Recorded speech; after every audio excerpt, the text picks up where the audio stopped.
Pinjol atau pinjaman online kini semakin familiar di kalangan masyarakat Indonesia. Banyak dari kita yang mengandalkan pinjol sebagai solusi cepat saat menghadapi masalah keuangan. Proses pencairan dana yang cepat dan syarat yang mudah membuatnya sangat menarik. Namun, di balik semua kemudahan itu, tak sedikit yang terjebak dalam siklus pinjol yang berkelanjutan dan akhirnya mengalami gagal bayar atau galbay. Saat kita menghadapi situasi galbay, penting untuk tetap tenang. Jangan panik ketika debt collector atau DC mulai menghubungi kita.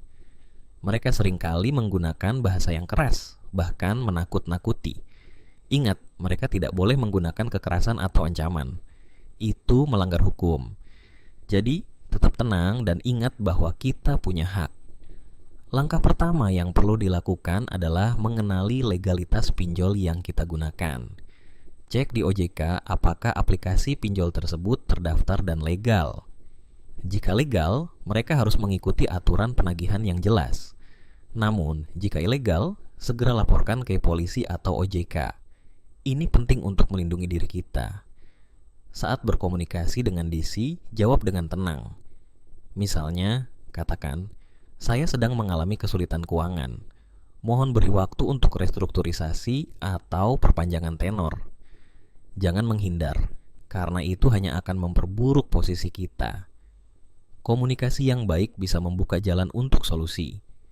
Simpan semua bukti komunikasi, catat dan simpan semua chat, SMS, telepon, atau rekaman ancaman dari DC. Bukti ini sangat berguna jika mereka melanggar hukum, seperti menyebarkan data pribadi atau mengancam secara fisik. Kita harus tahu hak-hak kita. Menurut aturan OJK, penagihan harus dilakukan secara sopan dan etis. DC hanya boleh menghubungi kita atau keluarga inti. Jika mereka melanggar, kita bisa melapor ke OJK. Hindari tergoda untuk mengambil pinjol baru hanya untuk menutup pinjaman lama.